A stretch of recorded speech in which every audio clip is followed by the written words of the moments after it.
He's Marky D, the new face of YouTube. That's the beauty of wrestling in this era, is that you can actually hear the sounds more. So let's dive into the natural sounds right now. Yes, let's dive into the natural sounds accompanied by fake crowd noise. Welcome to Impact Wrestling's new commentary team. So in brief summary of what Impact Wrestling put on their YouTube channel for Hard to Kill, Brian Myers wrestled Josh Alexander in a match where it wasn't as quick and intense as Josh Alexander versus Chris Sabin a couple weeks back. Josh Alexander gets Myers in an ankle lock. Myers can't escape it, so he opts to rake the eyes of Josh Alexander and then take his head off with a lariat for the victory. Rest of the people, the first match on a show, a televised show, is incredibly important. Well, I always say, I always want to be the first match. You know why? So I can walk back and say, top that. Follow that. Follow that. And if you can, great. If you can't, follow that. As the official event begins, the commentary gets no better, and during her hot tag, Rosemary shows all the enthusiasm of someone reading a menu of a restaurant that closed 5 years ago. Decay are shown doing a double choke slam, and that's the hook to try and persuade you to pay $20 to watch the stream of this show in its entirety. In a video titled "A New Faction Arrives," it shows what is now being named Violent by Design. I can't believe they didn't go with a name with frown in it. Frowning Friends Forever. The Frowning Friends Faction Forever. Quadruple F. What's wrong with you, Impact Wrestling? Yes, this trio are violent, but so are many people in wrestling, including on this very program, Eddie Edwards and Sami Callaghan. Frowning is different and unique. They're a cult of frowning fanatics who think we should frown more and smile less. Are you down with the frown? This had so much potential, it was so unique and different. They showed the setup for the barbed wire massacre and showed the entrances, but didn't show any of the action.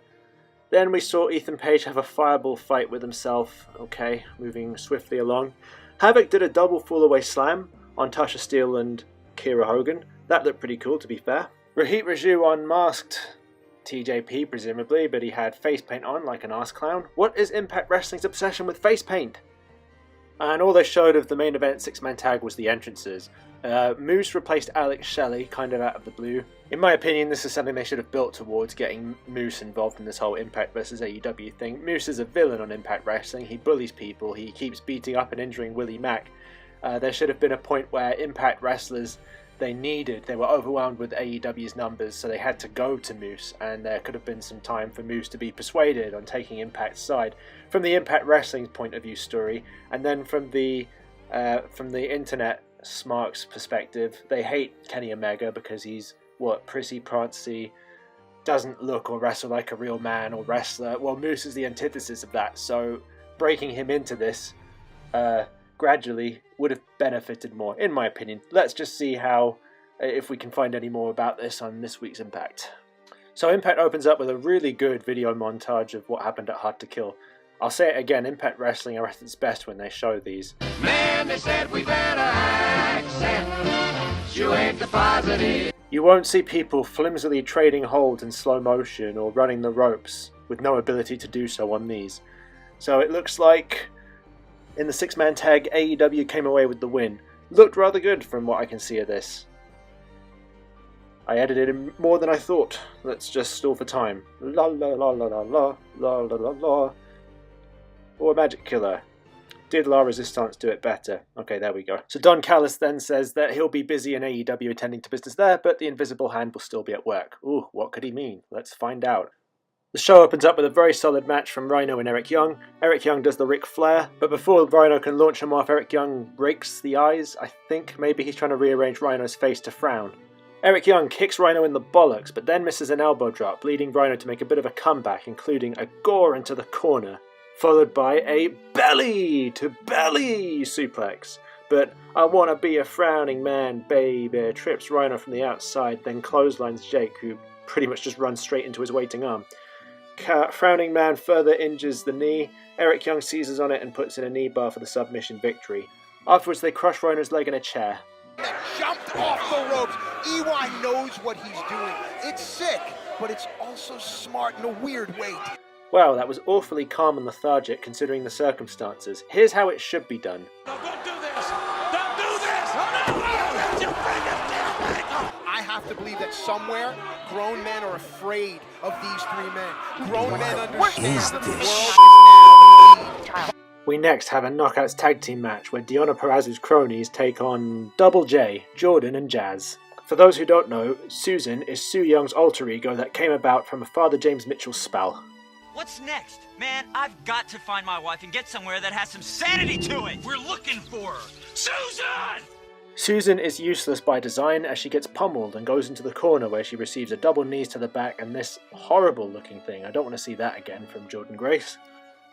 Jordynne Grace follows up with an up and over splash and then throws Susan into Jazz, who hits a DDT. My gosh, the DDT. I mean, everyone knows Jake the Snake Roberts used it as an expertise move. Tommy Dreamer, Raven. But as the sport has evolved, the DDT has become less impactful. But Jazz's DDT right there just seemed a little harder than everyone else's. Jazz just laid Susan right on her head. Wait, Deonna, what is Deonna doing? We've watched this sport enough in our life to know how this here is gonna end. Referee in position. No! 1, 2, 3. The Good Brothers do an in-ring promo saying they'll be tag champions for a long time. The Beer Guns then come out. James Storm is on purposely bad at rhyming. He has nothing on Marky. In fact, Marky could give him a run for his money at drinking, so he better watch out. Matt freaking Hardy interrupts the proceedings. Matt Hardy claims to be the reason Impact Wrestling didn't go bankrupt. He also says that him and Jeff were stripped of the tag team titles because of some stupid angle that he did. Stupid teleportation angle that he did with Jeff. A couple things on this. I don't get the obsession with using inside terms and breaking the fourth wall in these companies lately. Also, less than a year ago, you did another stupid teleportation angle in AEW, and Impact Wrestling still do stupid wedding shooting angles now. A tag match between Private Party and Beer Guns for the #1 contendership to the Impact Tag titles is made for the main event of tonight's show. We move on to the paid ads. Tony Khan's paid ad. This time though, Tony Schiavone's in the studio, but Tony Khan is in the Impact Zone with Jerry Lynn. Tony Khan promotes tonight's main event and G's up Private Party. Be my first time seeing them tonight, so should be interesting. Schiavone runs down the card where there's going to be a 3-way tag, then an 8-man tag, and a 6-man tag. Tony Khan finishes the segment by saying while he's in the Impact Zone, he's going to pay them for this ad. And not just that, but pay them in advance for next week's ad. Well, you're sure going to show them. Fallah Bahh takes on Brian Myers. Fallah Bahh looks stupid when he hits his head and tries to start a chant of Bahh for himself. He stays on top with a leg drop and a running crossbody to start with. He then attempts a charge across the ring, but Brian Myers puts his boots up. Myers stays on top for some time before Fallah Bahh makes a comeback with a back suplex, and follows up with some waddle charges into the corner with a splash and then a running ass to the face. Myers decks him in the head, but as Matt Striker puts it, you can't hurt Fallah Bahh's head. Fallah Bahh accidentally fingers him in the eye. So much eye raking and, for that matter, so much kicks to the bollocks on this show. Brian Myers does a kick to the bollocks, followed up by a lariat for the win. Rich Swann and Moose do a decent in-ring segment, which ends with an even better brawl. Rich Swann gets the jump on Moose. Moose manages to shove him away a couple times, but misses a charging attack and puts himself in position for an impressive Phoenix splash off the middle rope. So in the main event to decide #1 contenders to the tag titles, Private Party start by overwhelming Chris Sabin with a plethora of double team sequences. After the Manhattan drop, step up Gurry and leg sweep, they do a leapfrog double stomp. James Storm kicks one of the Private Party blokes on the apron's edge, then throws the other into him, but they're able to counter with an assisted skin the cat into a tornado DDT. That just looked bent. Tony Khan and Jerry Lynn arrive to watch the match. Private Party go to town on James Storm with a double knee to the yarn bag, followed by a double trip, split at the legs, and then a double drop kick. Pretty good, to be fair. James Storm throws Private Party guy overhead and manages to make the tag to Chris Sabin, who comes in hot with a double crossbody.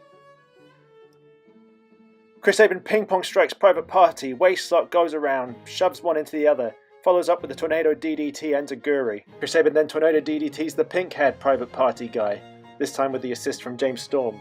The Private Party guy without pink hair is already back on his feet after the tornado DDT he received, but as we well know, as the sport has evolved, the move has become less impactful. Anyway, James Storm just kicked him in the head, so Chris Sabin can do a vault-in sunset flip to get pink hair back to his feet into a backstabber, but he kicks out at 2.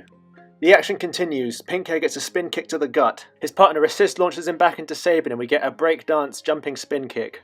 Private Party follow up with a drop toe hold onto the knees, standing on the back moonsault. It's not enough to put Sabin away, so Pink Hair neutralizes James Storm with an incredible dive to the outside. As he does, Chris Sabin goes back and forth with not Pink Hair. Jerry Lynn jumps the barrier and then grabs hold of Chris Sabin's foot. The distraction enables Pink Hair to do a Rana on Sabin straight into a cutter from the other guy. And that seals the deal. What a finish that was. The show ought to have finished on that note. I think what happened was significant enough, but no, the Good Brothers come out to have a face-off. And then that turns into a brawl between all three teams. Why? We've already seen a brawl tonight, and that finish was strong enough. They should have gone off the air with that, and then we could have had a face-to-face confrontation and a brawl in the subsequent 2 episodes. Oh well, never mind. Overkill. But it was a very good match, and a very good showing from Private Party. A shame that Tony Khan can't cut a promos involving himself in the show more so now. Despite that and any other criticisms I might have had, it was a good show. It was a good main event. You know, at least no one got shot and they didn't do some wafty action sequence with played-in music. As a little bonus this week, let's look at one of the matches that Tony Khan promoted on his dreadful fake advert. Guevara and this guy roll and dive past each other. Guevara with a belly-to-belly roll through. Santana and Ortiz have him in control on the top rope. MJF gets him on his shoulders, but Sami hits a reverse Rhino, which he actually gets the worst end of. Sami looks hurt from that and steps up to the top rope, but there's obvious cooperation to get the C4 pulled off. Chris Jericho enters the picture, catches a baseball bat, but then eats a Jack Swagger boot.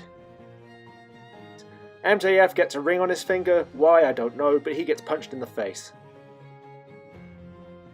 The tag team I'm not familiar with hit a double kick on Swagger, who rebounds off the ropes with a double clothesline. To be fair, that was well timed and well done. That star press, though, was not. MJF hits a powerbomb, then Jericho does a misstep lion salt on his head. Sammy Guevara kicks out. Oh, for the love of God, just finish this now before someone gets hurt. The tag team I don't know hit an inverted sort of washing machine maneuver. The guy with the bandana hits the evolved, much less impactful double DDT. Hager tags in, posts MJF, follows up with an up and over splash. Credit to Hager, everything he's done looks really good. Sammy Guevara hits a really good swanton bomb, to be fair. But he follows up with a terrible looking knee before getting Jericho in a burning hammer position. He then does a burning hammer to sleep. Knees MJF, super kicks that guy. But up in the finisher, the guy on the outside is barely touched, yet he falls off the apron. Never mind, MJF gets the handful of trunks for the victory. Mercifully, that's over. Hopefully things will be different when Marky and I do our full review of the AEW show. Just in case though, we're going to prepare with some booze, some crack, and my therapist on standby. Thanks for watching, give the video a like, drop us a comment. I'll see you next week, and I'll leave you with a callback 14 years ago. Jim Ross, debut rap song, My Ass. Enjoy. Time has arrived. We are broadcasting Raw live from my ass. Boom, boom! I'd rather watch 2 old women slap my ass. Woo! That's as tough as a chunk of my ass. Here comes the biggest ass. The big man is back. Jim Ross, 350 pounds here. Say hello to my ass. Ladies and gentlemen, welcome to the greatest spectacle on earth. My ass. 30 men will enter my ass. You know what I mean. The most important thing to a tag team is my ass. I totally agree with you, JR. Here you go, King. Kiss my ass. I wish you would jump on top of me, JR. It disgusts me to see my ass. My daughter's nursery rhymes are more aggressive than this. I can't help but look at the butt, JR. What?